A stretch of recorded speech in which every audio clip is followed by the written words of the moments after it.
This evening, we are privileged to have with us Miskee Blatner, who is a work-based learning coordinator with the Career Enrichment Center right here in Albuquerque. We're really going to be talking about some educational opportunities for young people. Miskee, thank you for coming and sharing with us. Thank you. Good evening. Thank you for having me. Well, we're looking forward to learning today a little bit, and I don't think we've ever had the privilege of having you on Spectrum, so welcome. Thank you. Yes, well, let's start off. How did you get involved with the Career Enrichment Center? And tell us, what is the Career Enrichment Center for folks who may not know? Yeah, so this is actually my 25th year of teaching. I have been teaching grades 6 through 12 for 25 years and have been a career and technical education teacher that entire time. And so in the time that I've been teaching, my passion has been in helping kids find their path after high school. And I was at El Dorado High School for 17 years. And the principal at CEC said, I want you here, and worked hard and recruited me down there. And it's been amazing ever since. Now, is the Career Enrichment Center a charter school? Is it a magnet school? By definition, really, what is it?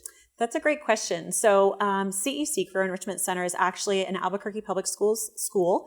We are a magnet school, which means that students come to us from their home high school for special programs. So they get the chance to come down for part of their day, explore some courses with us, and then they get to go back and still graduate from their home high school.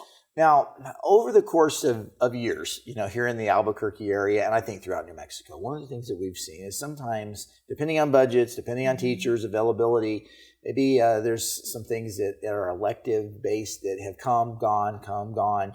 How does CEC fit into that? Do you provide a lot of what might be, are they all electives, or do you have a whole graduation path that's only your classes? Oh, that's a great question.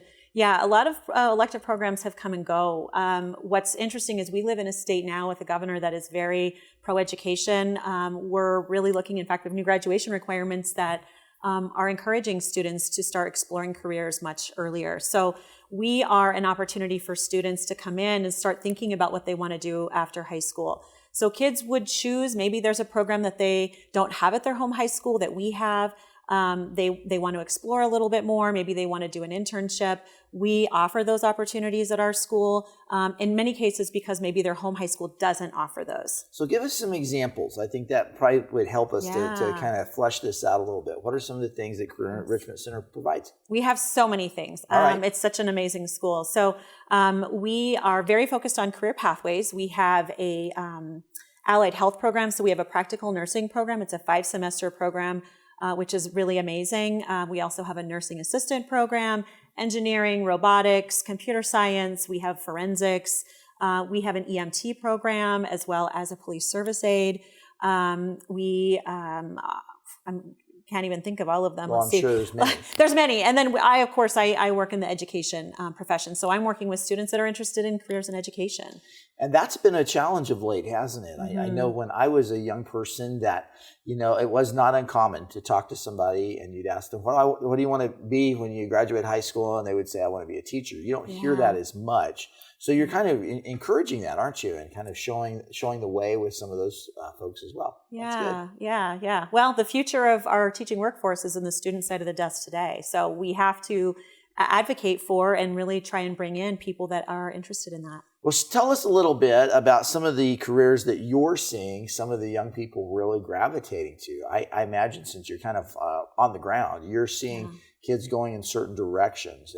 Give us an idea of some of the things that have become attractive in the last few years. Well, a lot of what we have is definitely very attractive, and it's no longer you're either college bound or trades bound. That used to be the expectation, but the reality is there's a lot of trades that are making more than people with 4-year degrees. That's certainly true. So we know that we want to make sure we're preparing for kids for college and career, not or.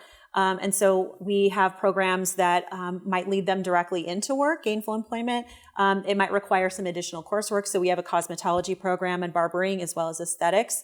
Our students leave with over 200 hours toward their licensure, which is pretty amazing. And they might choose to go straight into that and continue their education. Our nursing program, they're teed up when they leave to be able to take their test and start and be an LPN, a licensed practical nurse.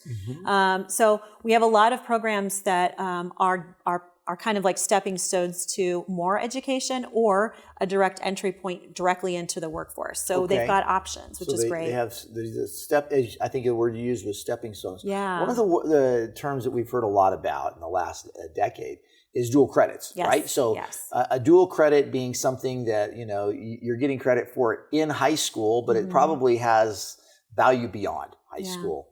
So, you know, I know a lot of those things have connected with the community college, and you might think if somebody's going to get a 4-year degree, maybe they're even able to knock out a year or two of that, or a semester's worth in high school. How does this work? Is it similar to a dual credit program for college, but in a practical sense? Give us some feedback on that. Well, we actually have the best of both worlds, because the other advantage of coming to our school is that not only do they get to choose special programs and start exploring careers, but they also have the opportunity to earn dual credit. So, for example, many of our special programs, our CTE programs, are dual credit. My students in my classes right now are earning dual credit through CNM. So it's not an either or; they can actually do both. And both. yes, which is great. So we have students that are graduating, anywhere from maybe 1 dual credit class with 3 college credits, all the way up to like 16 to 18 credits, which is a semester's worth of education, and it's free. It's free. And that's a big thing for parents and students to think about, is if you take those classes in high school, they are free. Yes. If you wait till after high school, they're usually not free. And, and so then you're having to think about, hey, how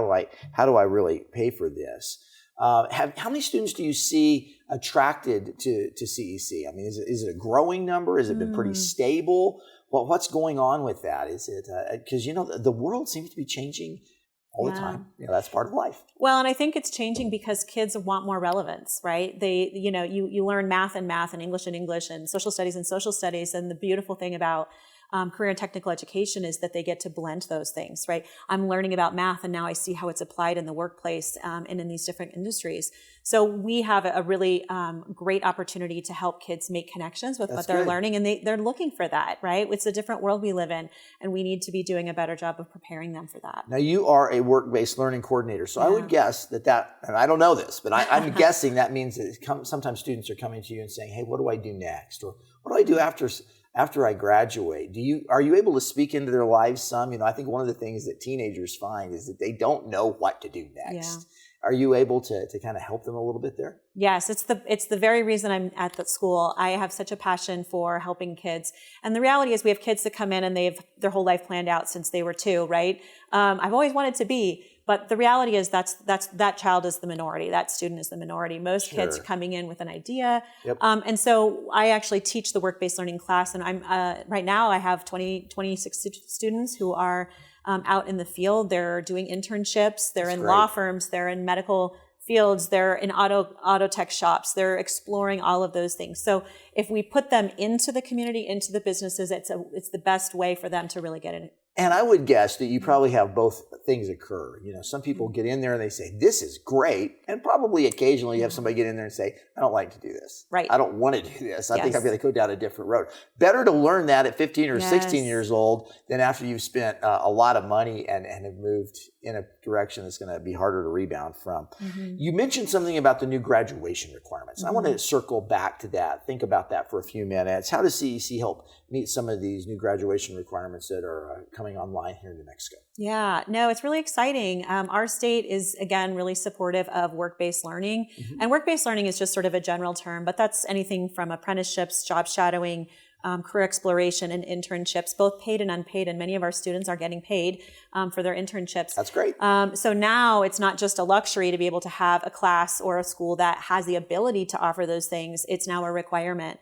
So starting next year with the incoming freshmen, they will have to have some kind of opportunity or experience along the way. And so CEC offers a work-based learning class where they can come in and do an internship and do some career exploration. But your school is specifically attached to the APS system, right? Yeah. So if folks are watching outside of Albuquerque, I mean, this something's happening here, but it wouldn't necessarily equate to outside of the APS system.